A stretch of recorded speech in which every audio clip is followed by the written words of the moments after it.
பெருக்கையில் வருகிறான். நாம அவனை குறை சொல்ல முடியாது, அவனுடைய தொழில், அது அவனுடைய தொழில். நீங்க நல்லா விளங்கிக்குங்க. வட்டியில வாழ்றவன், வட்டியை கொடுக்கிறவன் நல்லா வாழ்றது சத்தியமே கிடையாது. தமிழ்ல சொல்லுவாங்கல்ல, தர்மம் தலை காக்கும் சொன்னாங்களே ஒழிய வட்டி நம்மளை காக்கும் எங்கேயுமே சொன்னது கிடையாது. வட்டிக்கு விடக்கூடியவங்க ஆழமா யோசிச்சாலே அது தவறாதுன்னு சொல்லி அந்த தொழிலை அவங்க விட்டுருவாங்க. இன்னைக்கு நிறைய இஸ்லாமிய நடுத்தர குடும்பங்கள் வீட்டு வாசலில் வட்டிக்கு வரவங்க தொடர்ந்து வந்து வாகனத்துல அவங்க கொடுத்த பணத்தை ரிபா வசூல் செஞ்சுட்டு போறாங்க. இது எவ்வளவு பெரிய கேவலம்.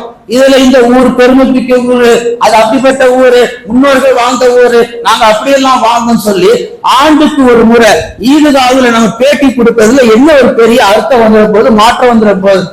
ஊர்ல ஒரு ஏழையை வச்சுக்கிட்டு நீங்க நாம என்ன வார்த்தைகளை சொன்னாலும் நாம சரியா செயல்படலாம் தான் அர்த்தம். முஆத் ஜபலை போன்று அந்த சஹாபி செய்த அந்த முஜாஹிதை போன்று ஒவ்வொரு மஹல்லாவிலும் அந்த முயற்சி எடுக்கப்பட்டால் மஹல்லால ஏதுங்க வட்டிக்கார உள்ள வர போறான்.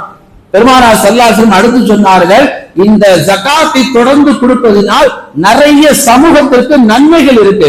ஒரு சஹாபி என்ன பண்ணாங்க, இரவோடு இரவா போனாங்க, ஜகாத்து கொடுத்தாங்க, சதக்கா கொடுத்தாங்க. பொழுது விடிஞ்சு பார்த்தா இன்னைக்கு யாரோ ஒருத்தங்க பணக்காரனுக்கு கொடுத்துறாங்கப்பா. அப்ப அந்த பணக்காரன் யோசிக்கிறான். மறுநாள் போனாங்க, ஜகாத்தை எடுத்துட்டு போனாங்க, சதக்கா எடுத்துட்டு போனாங்க, ஒரு விபச்சாரிக்கு கொடுத்தாங்க. மறுநாள் பேசிக்கிறாங்க, நீங்க யாரோ ஒருத்தவங்க விபச்சாரம் தொழில் செய்யறதுக்கு காசு பணத்தை கொடுத்துட்டாங்கப்பா. மூணாவது நாள் போறாங்க, ஒரு திருட்டு பயலுக்கு அந்த ஜகாத்து போய் சதக்கா போய் சேரு. இந்த மூன்று பேரும் மறுநாள் சிந்திக்கிறார்கள், ஒரு பணக்காரனா இருந்து நான் கொடுக்க தவறிட்டேன், ஒரு தப்பான தொழில் செய்யற எனக்கு நான் என் வேலை உண்டு இருந்தா என்ன தேடி என் வீட்டுக்கு பணம் வருமே.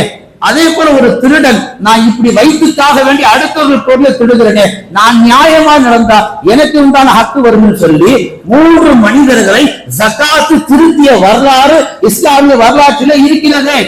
அபூபக்கர் ரலியல்லாஹு, உமர் ரலியல்லாஹு சொல்லி காமிப்பாங்க, ரசூலுல்லாஹுடைய காலத்துல நீங்க கொடுத்த தவறியதுனால அபூபக்கர் வாங்க மாட்டேன்ட்டாங்க. ஒரு வரலாறு தெரியும் இல்ல, ஒரு சஹாபி இருந்தாங்க, பர்லுக்கு மட்டும் வருவாங்க, சீக்கிரமா தொழுவாங்க, போயிடுவாங்க, வருவாங்க, போயிடுவாங்க. இப்படி இருக்கும்போது ரசூலுல்லாஹ் கூப்பிட்டியா, வந்துட்டு ஓடுறீங்க, வறுமையை சொன்னாங்க. ரசூலுல்லாஹ் துஆ செஞ்சாங்க. சூரா தௌபால இருக்குல்ல, புதுமின் அம்வாலி சதகத்து துத்தஹீரி வதுஸக்கிஹி பிஹா வஸல்லி அலைஹி இன்ன ஸலாத்த ஸகுனுல் லஹும்.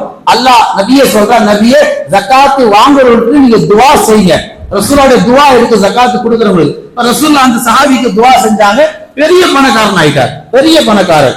என்ன ஆச்சு, 5 வேளை தொழுகையில முதல்ல இஷா கட்டாச்சு, அப்புறம் மக்ரிப் கட்டாச்சு, அப்புறம் அஸ்ர், அப்புறம் லுஹர், ஃபஜ்ர் கட்டாச்சு. பார்த்தாரு ஊருக்குள்ள இருந்த வேலைக்காக சொல்லி ஊருக்கு வெளியே போயிட்டார்.